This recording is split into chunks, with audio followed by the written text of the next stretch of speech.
Hey there, COCHISE FPV here, and I just got done clearing this ground to make way for my, my quad training ground area that I'm going to make here by the house, so that I can practice in relative, ease, with relative ease rather.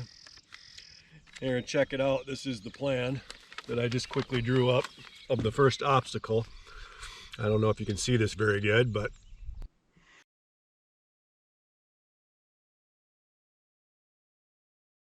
here it is.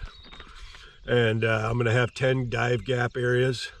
Of course, be able to power loop it and Matty flip, and of course practice my COCHISE alley-oop and whatever else I can dream up.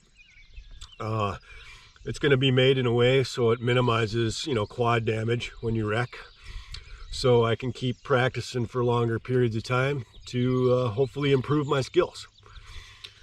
So I'll take you into the shed and show you some of the materials that I'm going to be using, and I'm going to make this into a series, an ongoing series every time I add a new obstacle, and of course completing this first obstacle, so you guys can watch along and maybe you want to do something like this. So I'm going to use these 10-foot by 6-inch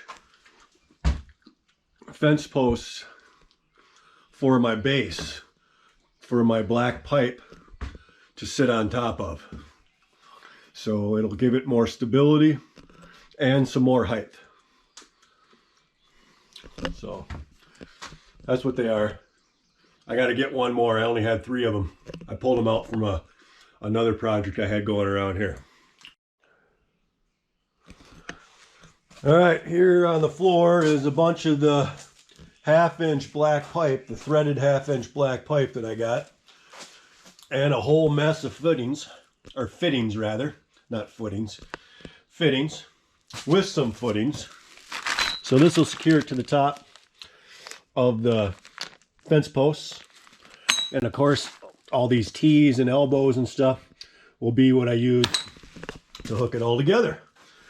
And then once I get the frame all built, I'm going to cover it with these water noodles. So I'll split them and put them around the 1/2-inch pipe and then zip tie them to it so I can replace them easy. And then that way, I minimize the damage to my quad as I'm crashing, trying to do some sick tricks. Well, I got one end piece done today. Here's what it looks like. And you got the dive gap up top here that'll be out to the end. And of course you're going to be able to go right through the middle and 10 feet to the other side, which will have another one of these on the other side. And then there'll be obviously beams coming off here that go all the way to the other side. So you'll have lots of stuff to do tricks around. That's what I'm hoping. It'll be fun. I'll keep you posted. Take care.